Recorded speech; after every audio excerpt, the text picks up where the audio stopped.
గ్యారెంటీలు అమలు చేసేంత వరకు కాంగ్రెస్ పార్టీకి తెలంగాణ ప్రజలు ఓటు వేయవద్దు.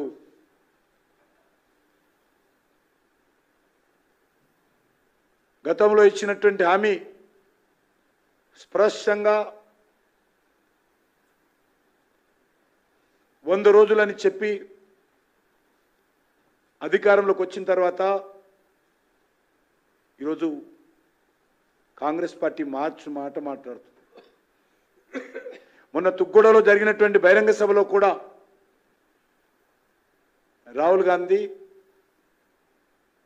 సోనియమ్మ తల్లి ఇచ్చినటువంటి గ్యారెంటీల విషయంలో మర్చిపోయినట్టుంది. కాబట్టి సందర్భంగా నేను తెలంగాణ సమాజాన్ని కోరుతా ఉన్నాను. ఈరోజే కాదు, కాంగ్రెస్ పార్టీ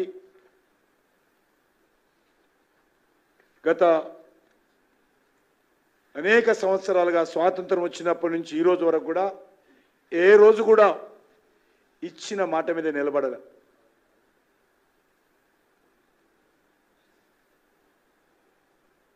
ఈ తెలంగాణ ఏర్పడిన తర్వాత కూడా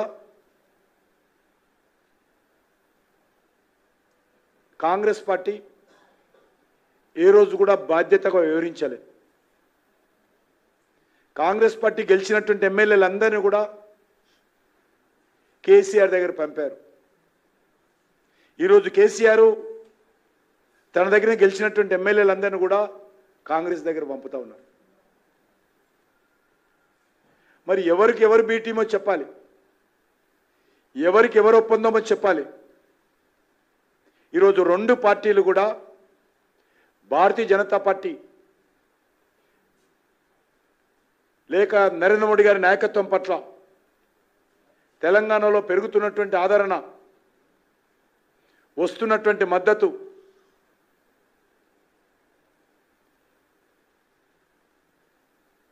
లేక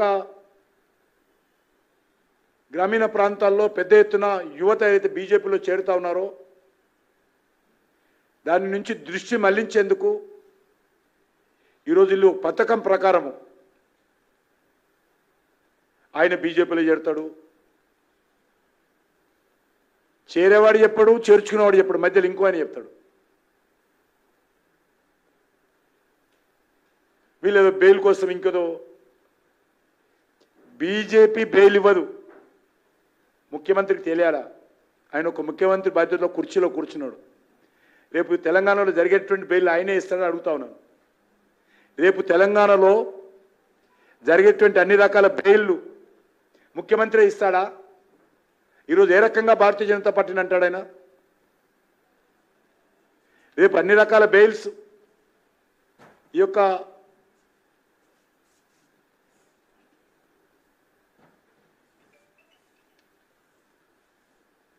అనేక రకాల కేసులు తెలంగాణలో జరుగుతున్నాయి. ఈరోజు భారతీయ జనతా పార్టీ ఏదో కేసీఆర్ కూతురుకు బెయిల్ ఇప్పించి 5 సీట్లలో సుపారీ తీసుకురని మాట్లాడతారు. ఈరోజు టెలిఫోన్ ట్యాపింగ్ కేసులో కూడా రేవంత్ రెడ్డి కూడా బెయిల్ ఇప్పిస్తారని అడుగుతా ఉన్నాను. ఆయన చేతిలో ఉందా బెయిల్ ఇచ్చేది?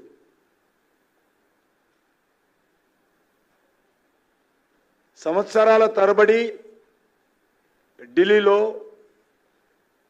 బీరు బ్రాండీకి సంబంధించినటువంటి అవినీతి కుంభకోణంలో మంత్రులు జైల్లో ఉన్నారు. ముఖ్యమంత్రి అరెస్ట్ అయ్యాడు. అందులో కేసీఆర్ కుమార్తె ఒకటి. అది తెలంగాణ రాష్ట్ర రాజకీయాలకు, ప్రస్తుతం జరుగుతున్నటువంటి లోక్సభ ఎన్నికలకు ఏ మాత్రం కూడా సంబంధం లేనటువంటి అంశం. కాబట్టి వీళ్ళు ఎంతసేపు భారతీయ జనతా పార్టీని విమర్శించడమే ఏకంగా పని పెట్టుకున్నారు.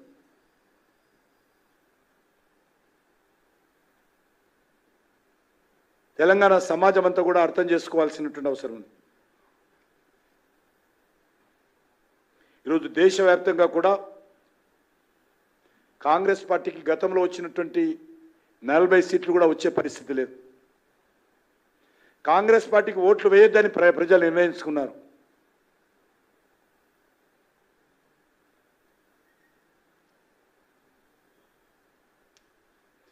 కాంగ్రెస్ పార్టీ అంటే కరప్ట్ పార్టీ అనేది పేరు వచ్చేసింది. అవినీతి అనేదే ఈరోజు కాంగ్రెస్ పార్టీ డిఎన్ఏలో ఉన్నది. వచ్చి 4 నెలలు కాలేదు, తెలంగాణలో ఎవరిని వదలడం లేదు. నేరుగా ఢిల్లీకి పంపించి ఢిల్లీలో జమ చేసినామంటున్నారు. ఆర్జీ దగ్గర పోయి ఆర్జీకి ఇచ్చినామంటున్నారు.